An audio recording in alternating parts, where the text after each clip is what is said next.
Hi everyone, it's Monster here. Welcome back to Tomb Raider. This is episode 7 and we are in Palace Midas. Now before we start, well we're starting already, but I just want to say recording this was a bit of a nightmare in every possible way. First of all, I recorded the commentary but realised that I hadn't actually been recording the video, so that was a bit rubbish. Then I played through the level again, which is what you're watching now, but it wasn't until I'd finished editing the entire video and mixing everything together that I realised that I'd accidentally recorded with my webcam microphone, not my headset microphone. So I had video, but it sounded awful. So I'm just commentating over a video of my play, so it's not real time this time, but it should sound better than that last recording. Anyway, as you can see, I'm currently shooting what seems like an endless amount of apes. There are loads of the things on this level. But yeah, you'll be glad that I did re-record the video, because let's just say that my original run would have required a lot of editing. I think I spent about 2 hours trying to figure some of the stuff out. All because I was being stupid, basically. I'd missed something really obvious. Well, it wasn't that obvious. You'll see when I get there.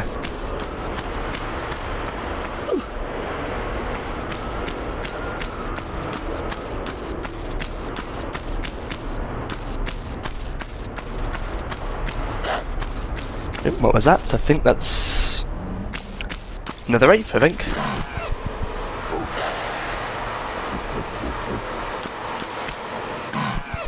Yep, there he is.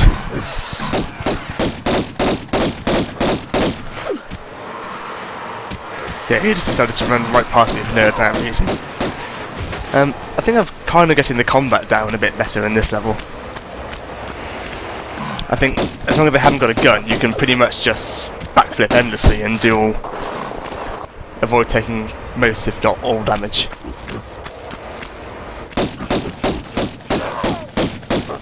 But that's of course assuming that the camera behaves and you don't just back into a wall.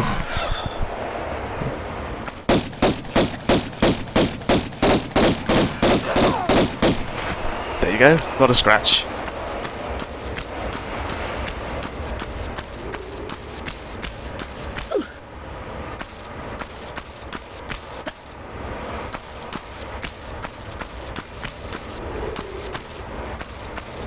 Speaking of recording, by the way, I started recording the commentary and the video separately from the last episode, using Audacity for the audio. And it's a pretty good job I did this time, because I'd have been a bit stuck if I'd recorded it with that wrong microphone and not had any way to separate the streams.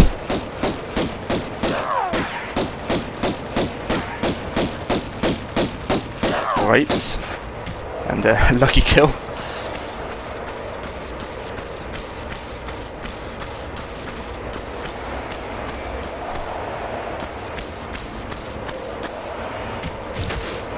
Nice large medipack up there, they're always useful.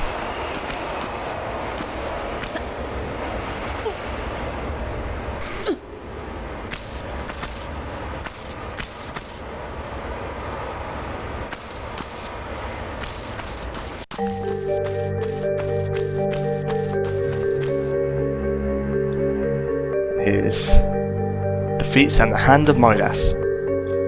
Now, you don't have to go here yet, and I'm saving it because I just wanted to show you something pretty cool, but pretty fatal.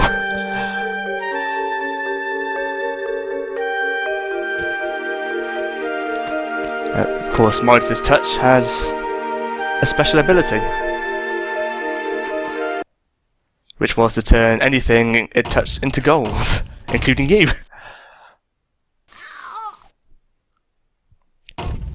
So that's one of the cooler deaths in the game. But yes, let's load that game.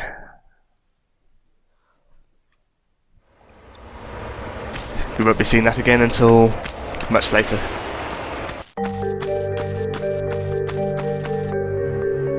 And the music started again.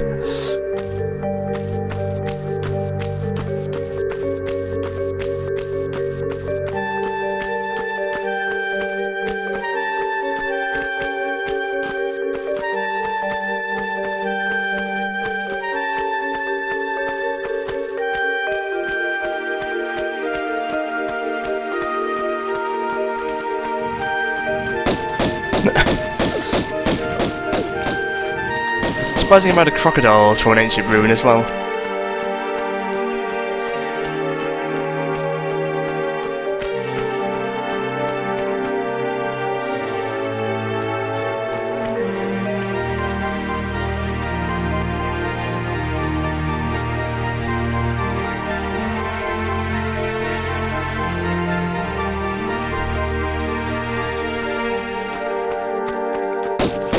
And more apes. More jumping backwards.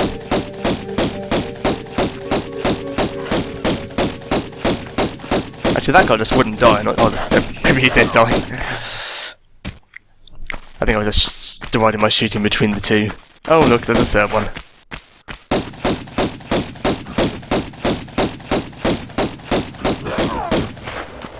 I think that's it.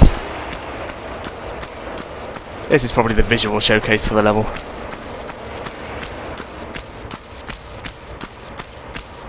I mean, again, for 1996, it's pretty incredible, really.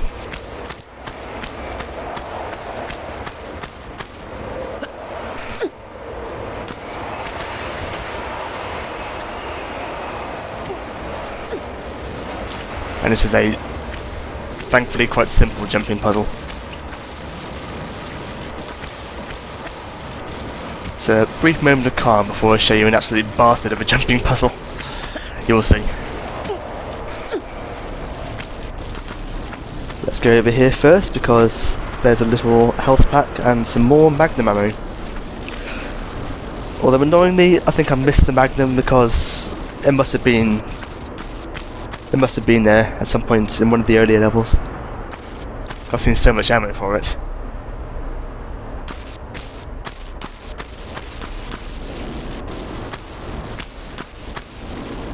So far I survived with the pistols and sometimes the shotgun anyway, so not really missing it.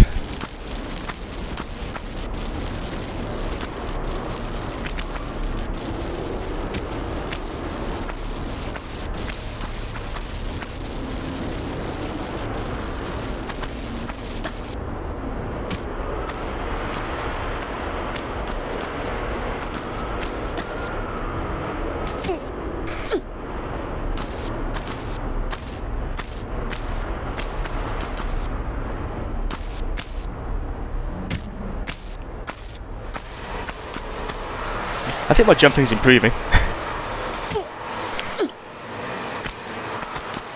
Not falling to my death quite so much. And here's the theme tune again.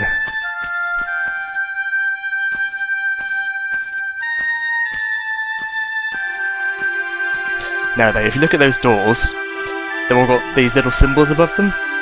And I figured out that those symbols correspond to the levers behind me right now.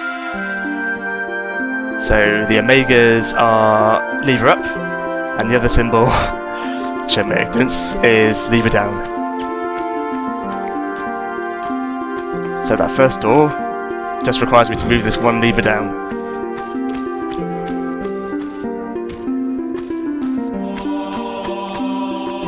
And now I'm going to show you this horrible, horrible jumping puzzle.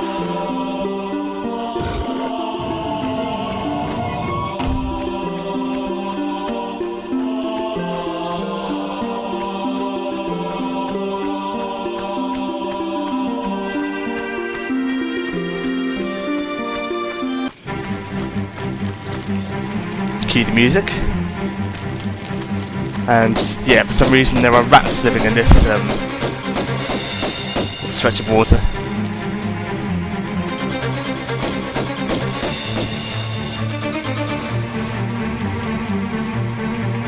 I'm not sure why they didn't just use the crocodiles again. Rats seem like an odd choice for water enemies. Anyway. Here's this puzzle. What you'll see is once you step over that line, the flames stop, but only briefly, so you have just enough time to run across before the flames come back.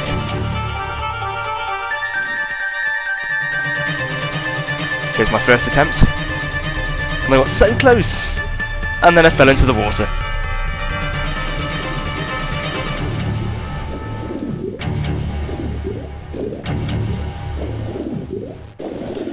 So the problem with Tomb Raider's jumping, when it comes to puzzles like this, is that it's animation based, so you only jump at a certain point in her animation. I mean, it's really designed so you can take your time, walk up to the edge and all that, and you can know that you'll reach the point you're aiming for exactly, because that's how the levels are made. But it also means that you don't jump as soon as you press the jump button, you have to press it and then she'll jump when she gets to that point in her animation. So having to run across like this quickly without having time to line yourself up, it's just really hard to jump when you want to. And that's why this is such a bastard of a puzzle.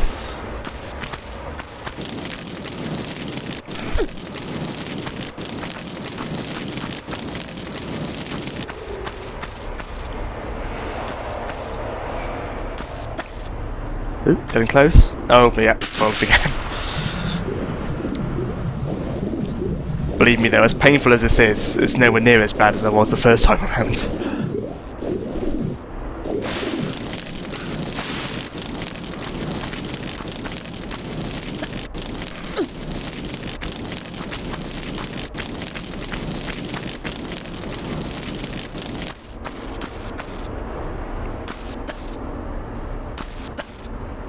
Come on. Oh! Yeah, I was panicking at that point, but I just about made it. And got myself a lead bar.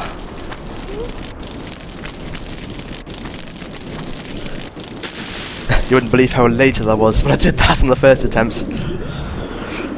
God, I wasn't sad to leave this room behind.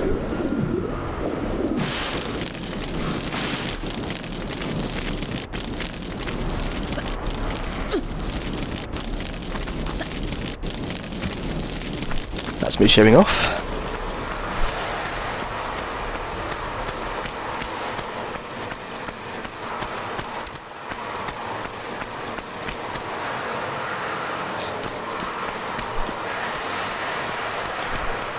Now, I think, yeah, I'll go for that door next. So that's up, down for the levers.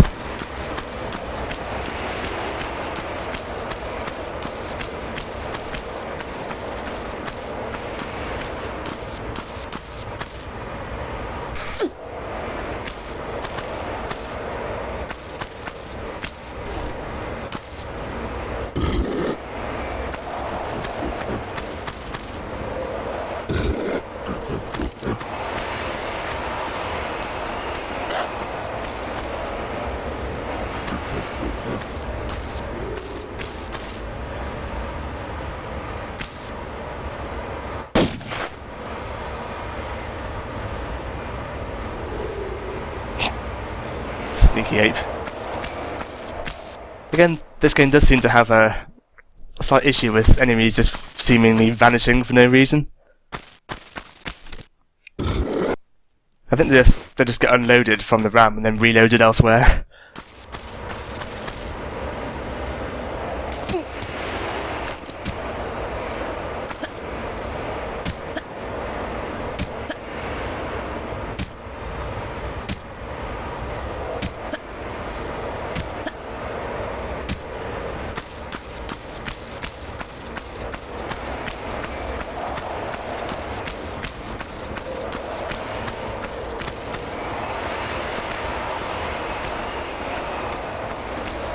And here we go. Oh, look, there he is.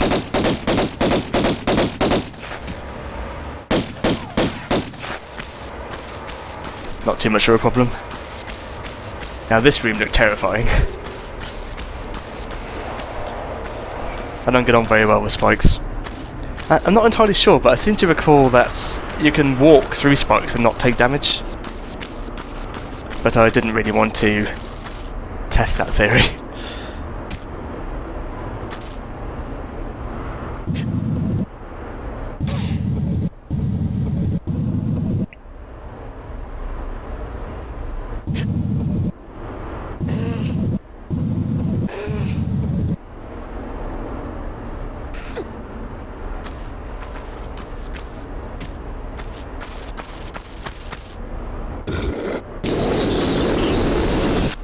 Yeah, and that noise sounded terrifying.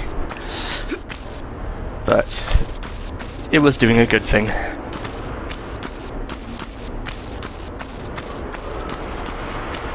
Because I can now jump across these, because they've all raised themselves up.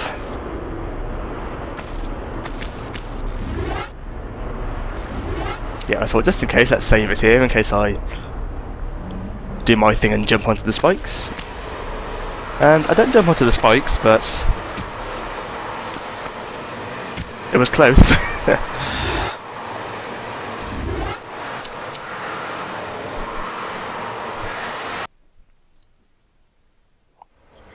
Luckily load times are pretty much instant.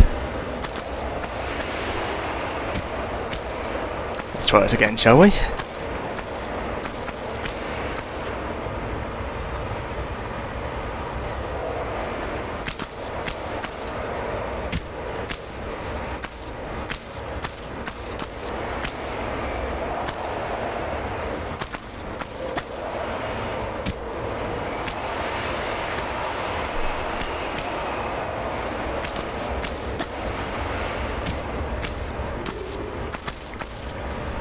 You have to wonder who designed these tombs.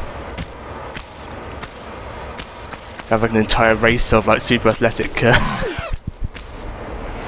super people. Yeah, and this was a weird fight. Didn't really go very well.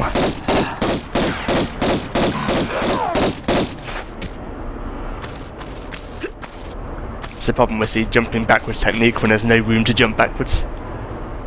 But there's bar number 2. There's only one more to find.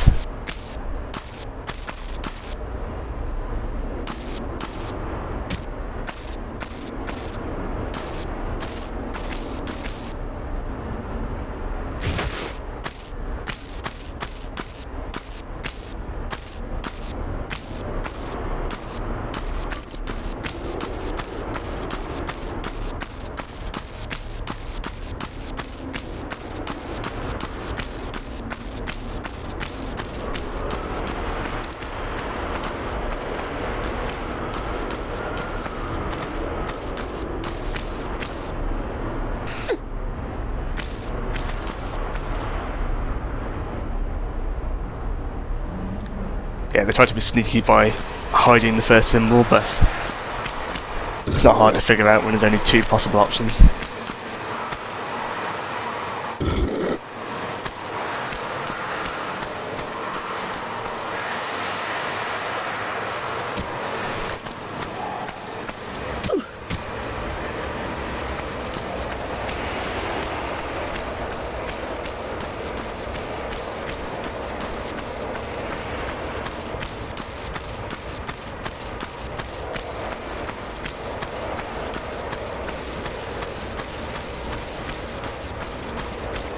So here goes, and we're greeted with the sight of this massive pillar.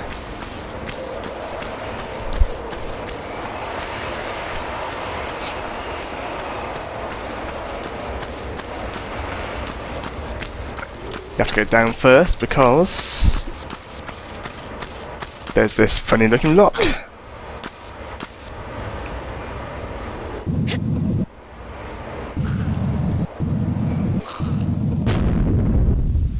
And the second scary noise. Now what could that be?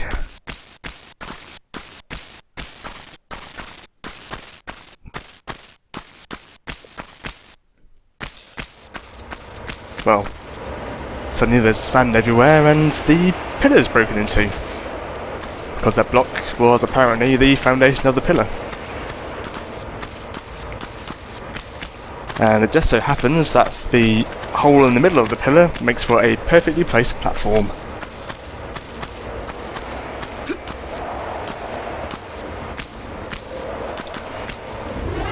And once again, who designed this place?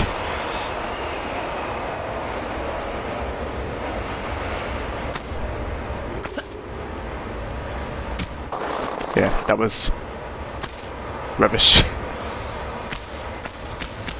Yeah, I was sort of trying to see if I could jump back up, but then quickly gave up on that idea.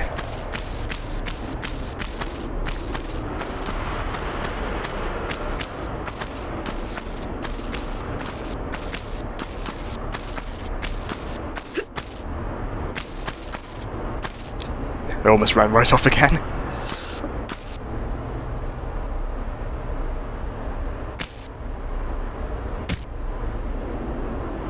That's better.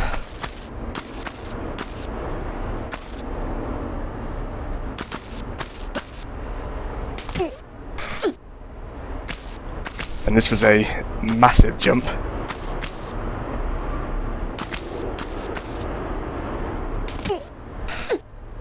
That was a bit scary.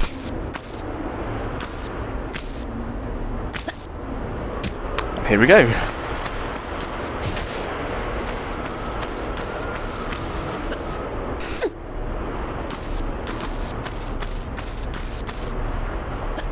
And over here is the second impressive sight of the level. This massive aqueduct. There's another giant crocodile swimming around.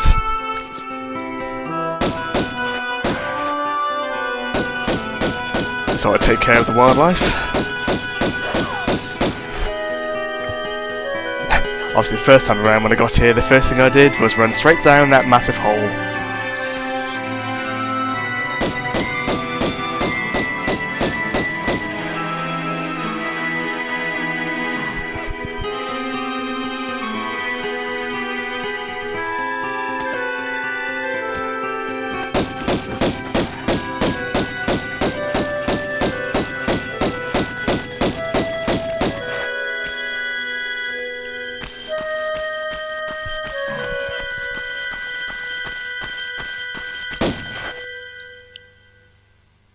Yeah, I tried to take that guy out, but as there's literally no reason to go swimming in the aqueduct itself, I didn't spend too long on it. I think I'll leave his friend alone.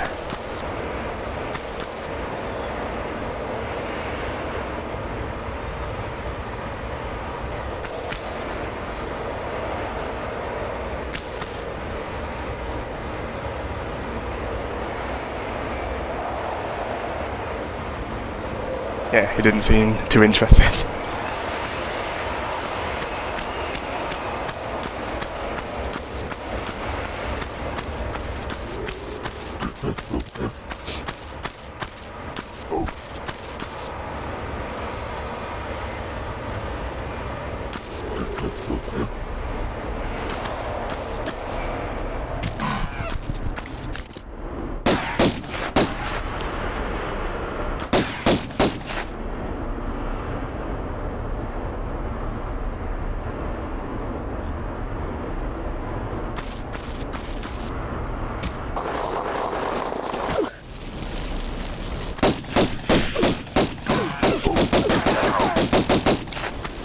Yeah, the camera angle really didn't like that. Whenever you're right up against a wall, the camera basically goes crazy. Just doesn't know what to do with you.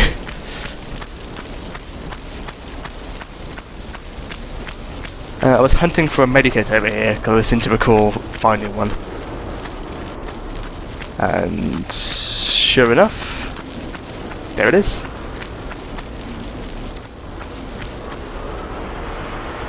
So that made up for the one I just used.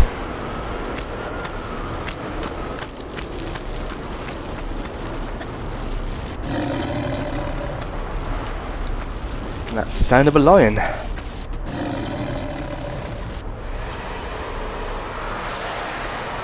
Couldn't quite see it though. Oh, there it is.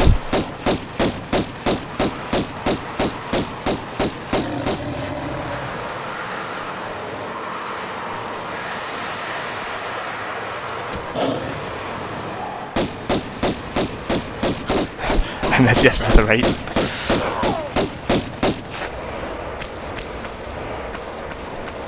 I was very brave there. Could have so easily just backflipped off the edge and died.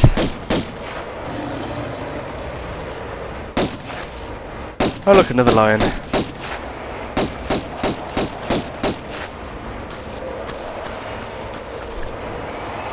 It's being unusually sensible and running off. Nothing in there. Or there. Oop.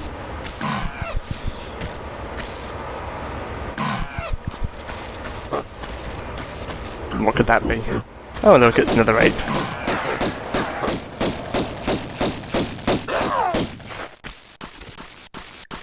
No trouble.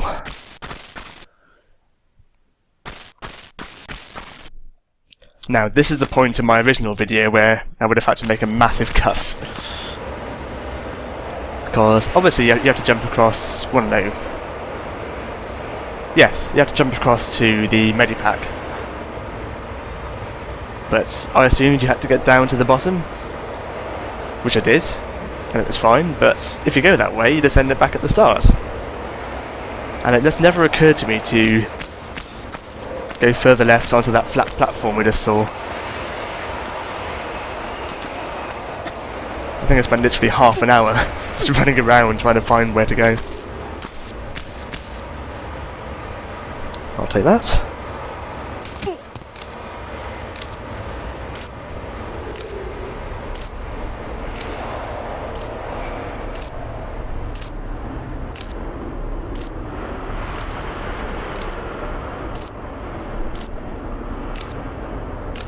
Just a bit further, and oh look, a platform. And some bats.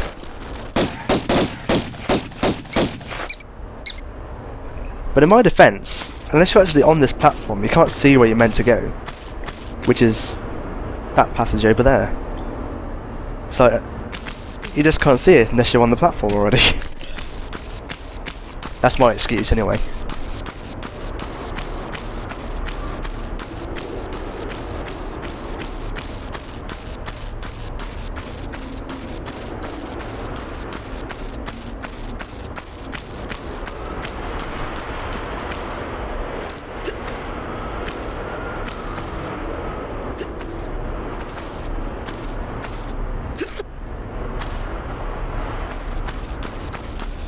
And that's a collapsing floor, so let's be a bit careful. Lovely large medikit.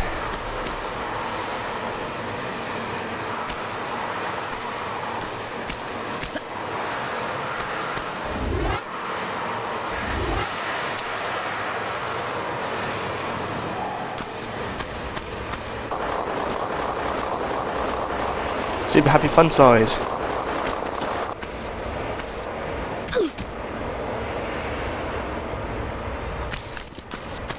I think there's a beast, yeah. It's an ape.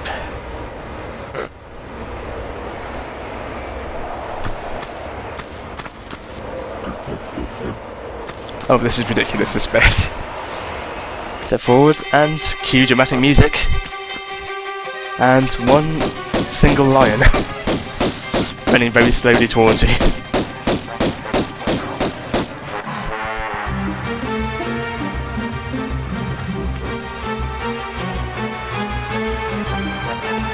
At least it means you can enjoy the music more.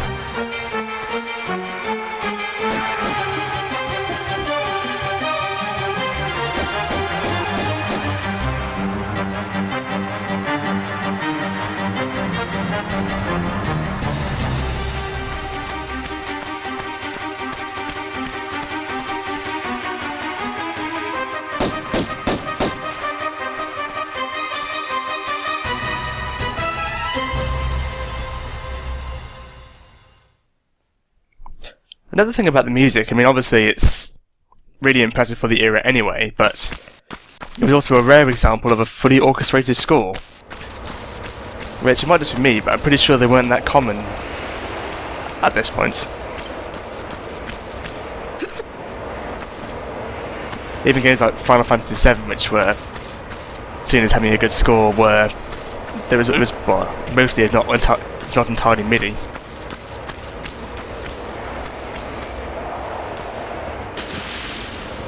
Oop, surprise crocodile.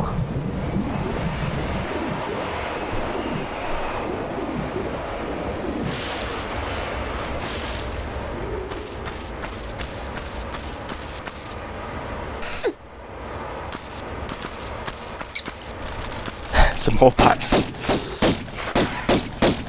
They're so annoying.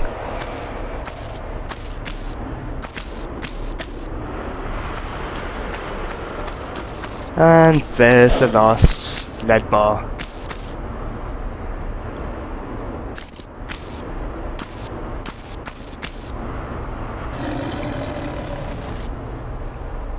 which of course means some more apes and lions just randomly appear out of nowhere.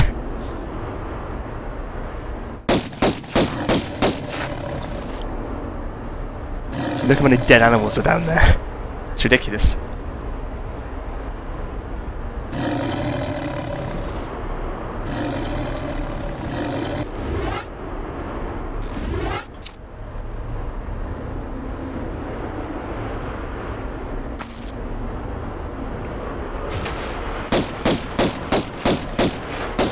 And I found this handy little perch where I can kill them all and not take any damage whatsoever. So that was nice.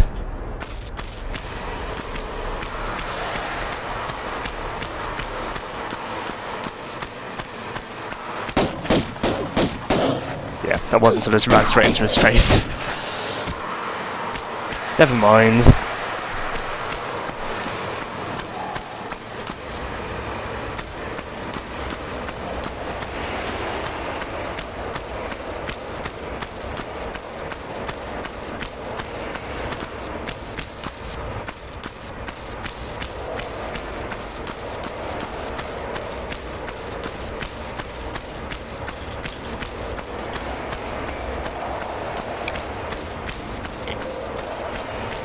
Now then, I haven't gone there yet in this playthrough, but if you, at the end of the level, there are 3 slots for metal bars, but there's a symbol above which specifically shows a gold bar, and you only have lead, so what can you do?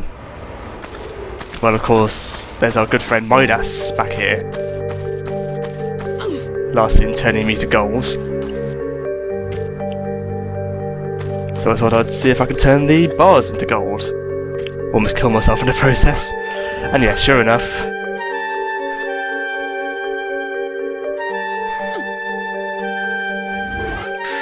We get a gold bar.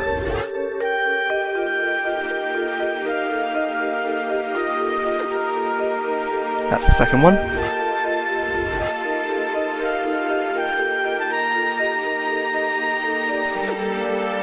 And there's a third.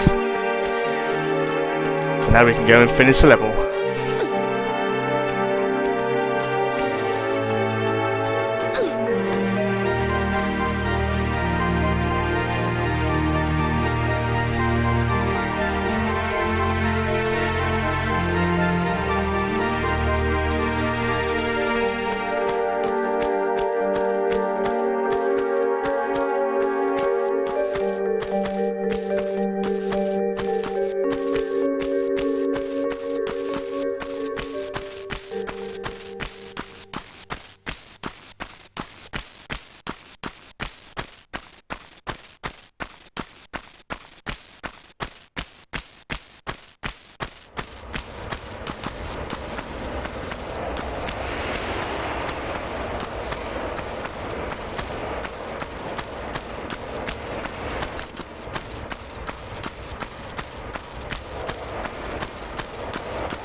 There's the last door, so that's down, up, up, up, down.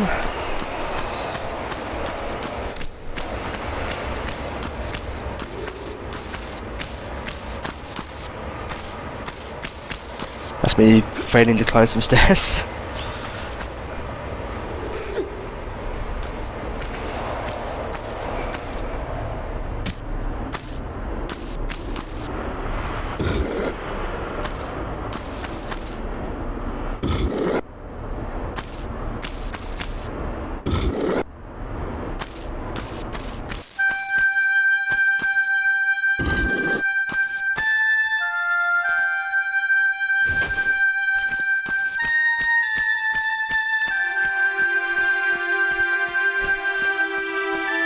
Now, at this point I've taken to running pretty much everywhere with my guns drawn, just in case.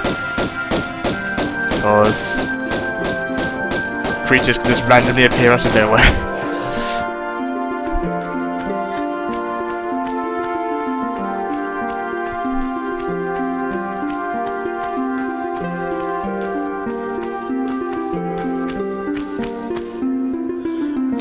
There's the room with the bars, and there's a little instruction manual. This is quite a cool little balcony area.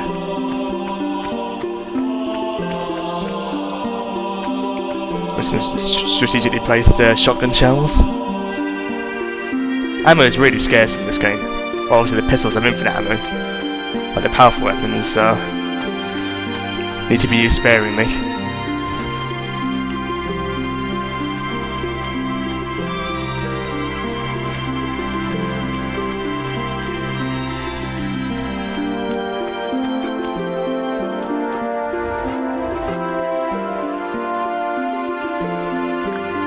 So there we go, one down.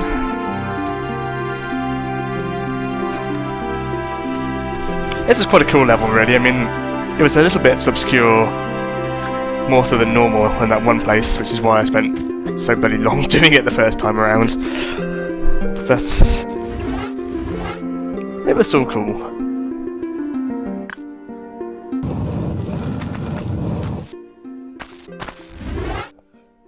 And the whole thing about having to turn the lead bars into gold was really clever, I thought.